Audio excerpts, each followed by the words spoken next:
Hello and welcome to this second video on Jodi Flames' bit of writing. As you know, she is a student who's watched my channel and posted a really brilliant beginning of a story, and I'm trying to show you and Jodi how to go beyond the grade 9, how to write like an adult writer so that you too can get published one day. So in this video we're still going to meet the same 4 skills, starting in mid-action, naming things, especially if you've made them up, giving characters actions, thoughts and feelings which tell more than they actually spell out, more than they say, and include details that reveal time, place and genre. But this time we're going to find details which you don't need, which you can take out.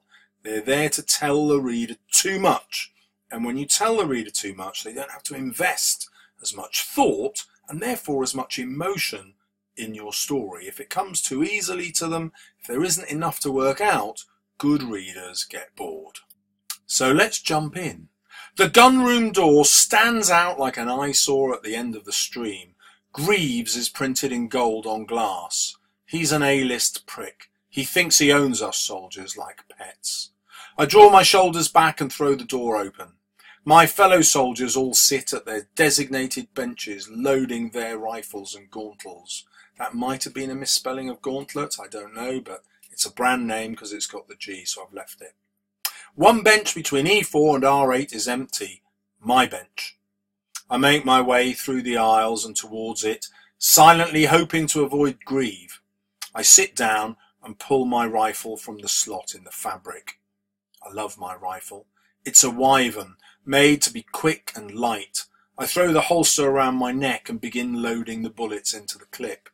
So here we can see the fantastic importance of names. It's something that Charles Dickens loved, in fact, so it goes back at least 200 years as a skill, actually. Writers love this trick, and Jodi's really good at it. So the villain's name is Grieve, which is obviously very close to grief, and implies that his job is to make other people feel grief, to make them grieve. That's fantastic. This character's action, getting the capitals printed onto their door in gold on glass, tells you that they're absolutely full of themselves. They're egotistical. They're obsessed with power and status. And so you don't need this bit. That tells us what you have already shown us here. And showing is so much more powerful than telling. When you show the reader, they work things out, they go on the journey with you. When you tell readers, they sit back and they don't have to come on the journey with you. It's the difference between a novel and seeing it on the screen as a film. When you watch a film, it's all done for you. Yes, it's wonderful and the music's there and the action's there and you've got your food and your drink, but it's actually passive. But why do we read then? Because, what's so great about a book when you can go and see the movie? Well, this is it. This is what's so great about a book. You have to engage with the author. The author is playing with you and you enter into that game. It's like a game of tennis, if you like. The author serves up a clue, you work it out and then wait for the next clue to see if you're right. And that, again, is why you don't tell the reader too much. Let's get back to the names again. A Wyvern here is obviously a mythical creature that's got wings. A really, really clever idea to name the rifle after this creature because it symbolises the rifle's power and the power that the protagonist wants, but also the desire for freedom. This is a creature that has wings. So really, really clever. And you should remember from the last video what the name of the shotguns were. Here we are. They were called chimeras. Now, a chimera is a mythical creature that is a hybrid. Really clever name again. So it's a hybrid shotgun, but it also suggests that the wakers may be hybrids. In other words, part machine, part person. Now, we don't know, but it's a clue that's dropped. And we don't pick up that clue until Jodi starts naming the rifle later on. And we think, oh, okay, right, the names of rifles and weapons are actually important here because they symbolize something.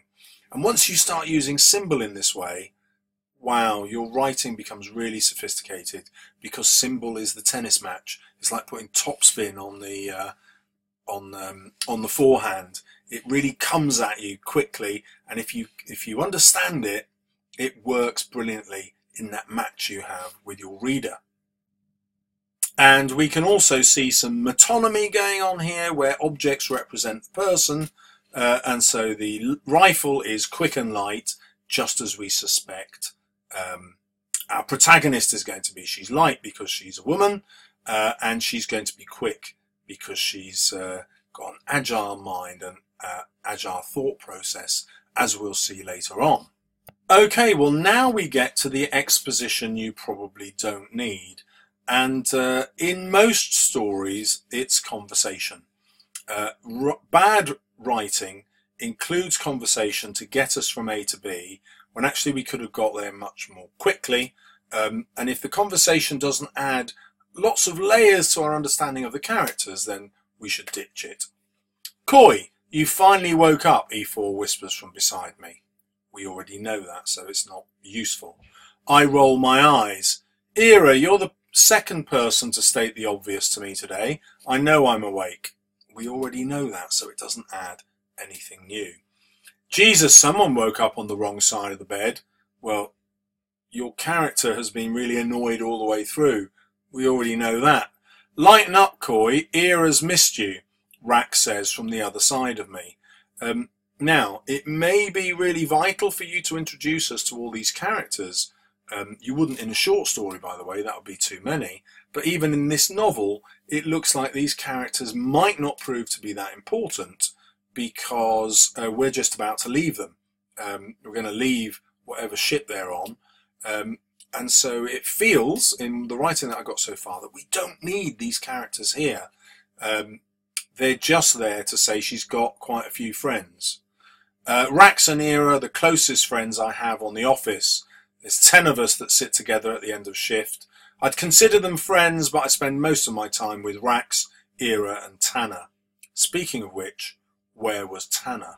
And so this is the only bit that's actually essential for us to understand in order to get to the next bit of the story. And all the other stuff is probably exposition you just don't need, and you could simply ditch it. You have to be ruthless as a writer and get rid of the stuff, the clues that the reader doesn't need. Let's get to the next bit. Rax, where's Tanner? Grieve called her in. Something about her gauntlet being faulty. Alright, so it is gauntlet. Rax finishes for me. I'm worried, Era admits. I want to admit I am too, but I can't. Rule 5. Don't show discomfort. Again, we got some swearing. Rax curses. His gaze behind my shoulder. Here comes Grieve. Have fun, Coy. So that conversation does work. If we got rid of the previous conversation, we could keep this. It does add some new understanding to our character, that she lives by rules. And we do know that Grieve is after our protagonist, Coy, in connection with something that Tanner has done. So this is adding new information which we should keep. So hopefully you can see the difference between that conversation, which we didn't need, and this conversation, which I will change to, you probably do need. Sorry, I just kept the titles the same. Okay, again, the swearing, you don't actually need it, although it does probably reflect how Rax is worried about Grieve. But if we got rid of it, we still know that Rax is swearing because Rax curses. So actually, we could do without that. Okay, I click my gun to my holster and stand. I ignore the fact I can feel Grieve breathing in my ear and inch my holster in place. Meet me in room C3, he orders now. I reassure Era with a smile as I walk past, not because I'm going to the office, but because she hates Rax and I'm leaving her with him. Now this is a really brilliant kind of detail where we get to understand the other characters, but if it's not going to prove relevant later on in the novel, ditch it, even though it's a brilliant bit of writing here. Grieve stalks behind my every step, waiting for me to step out of line. It's like a game to him. He enjoys the power he has, and he makes sure everyone knows it. Well, we kind of know that already from that fantastic detail about the gold lettering. And we also learn it from this paragraph. He slams the door behind me. So that conveys his anger and his obsession with power over other people. So we don't need this. And we probably don't need that. She can just follow him. Now, that's not a lot of writing to chop out, obviously, but if you do that all the way through a novel, you end up with a lot less than you started with, and it makes for a much tighter piece of writing. This was a really painful lesson for me to learn when I wrote my book for teachers. It was 160,000 words, and the editor, I gave it to an editor, and he wrote back probably within about 1 hour and said, I think you should try and halve this. I go, what? And I actually managed to get rid of 60,000 words really quickly because I was able to kill my babies. I was able to sit back and think, well, this guy's an editor, he knows what he's doing. What do I not need? And it works just the same with fiction. Tanner sits crying in one of the plastic chairs, her hands clasping her gauntlet. I want to comfort her despite not knowing her problem, but I can't. So this is new detail that we haven't had before. We're surprised probably to see that Tanner is crying because as a close friend of Coy, we expect her to be equally tough. So this now is really useful exposition, and hopefully you can see the difference compared to what went before. Okay, now on this page we're going to see where conversation is used that does add to our understanding of the plot or the character. C3, I trust you know T9. She stabbed a guard earlier today, he bluntly informs. Really good. We didn't know this was why she was there. You don't have to tell us that it's informed bluntly. So Stephen King, for example, says when he's written his first draft, he goes through and he gets rid of every single adverb. You don't need the adverbs most of the time. We can work out how blunt it is from what he said. Oh is all I can say. I can't imagine Tanner doing that unless she was provoked. Grieve slams into my shoulder as he walks towards Tanner and grabs her chin. Stop crying, you brought this on yourself, T9. So now we know that he's deeply sexist. He's enjoying upsetting her not just as a soldier but as a woman. And he's using physical violence towards her, which makes him obviously much more abusive towards women. And as a reader, we automatically sympathise with this more than if he'd been abusive towards a male, even if he's doing exactly the same thing. Hey, we live in a sexist society, what can you do? It takes all my strength not to stop Grieve. That's my friend, he's hurting. He's let go of her chin, and his hand goes to her neck. But T9 isn't the only one disobeying orders. You slept in again, didn't you? Yes.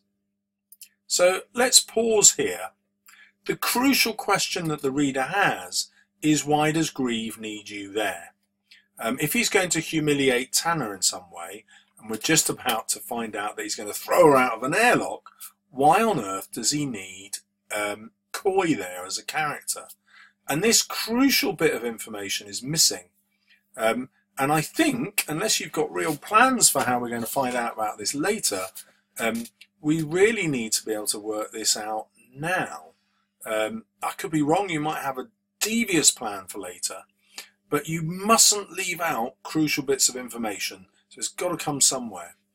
And his motive needs to be greater than your motive of needing your protagonist to attack him and rescue Tanner after the airlock.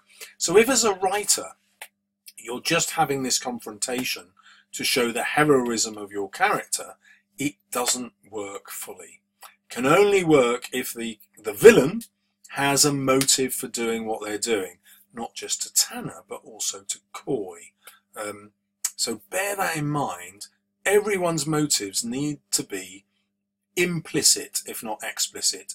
By implicit, I mean the reader needs to be able to work them out if you haven't told us. And at the minute, we can't. Back to the story. That's when his hand grips her throat and he forces her to her feet. She cries out as he slams her into the open airlock. For a moment, the world seems to slow down. Grieve is reaching for the controls. Tanner is crying. I'm rushing at Grieve. I thrust the butt of my wyvern at his temple and he goes flying into a table. I rush into the airlock to grab Tanner. The door slams shut. I won't suffocate. Neither will Tanner. We're wearing our helmets, but we're still going to die. I wrap my arms around Tanner as the airlock slides open and we're thrown out into the darkness. So I've written up here, is Tanner just a device? Because if you're going to give Grieve a motive for wanting Coy there, well, why shouldn't Coy be there on her own and pushed out of the airlock? Do you need Tanner to have killed this guard rather than Coy to have done it? Well, because the rest of the novel isn't here, I don't know. But these are the kinds of questions you need to ask yourself as a writer. Do I actually need the characters that I'm putting forward? Is there a more efficient way of doing it? And by efficient, I don't mean like there are only so many words you're allowed to use, you know, and every time you go a word extra, you're being inefficient. It's not quite that. What I'm trying to say is there shouldn't be anything in your writing that the reader doesn't need. And if the reader doesn't need it, that's when you get rid of it. And similarly, if there's stuff the reader does need, like Grieve's motive, then you have to put it in. You can't leave out the stuff that the readers need. So I hope you've seen how to go beyond grade 9, because the writing that I've shown you here is easily going to get grade 9 if it were reproduced in an exam. This is just under 1,000 words, and if the task was to write a chapter opening, you know, this would more than meet the requirements of that task, and would definitely be in the top 2% in the country for 16-year-olds, I'm absolutely certain. So hopefully you found that useful. Jodi, hopefully you've watched this. I look forward to your thoughts and ideas. And now that I'm back from skiing, I'm going to go over to your site and read some of your books. And if you like, I'll make you some more videos. Hopefully you've really enjoyed that. And if not, I have. So don't forget to subscribe if you want more. And good luck.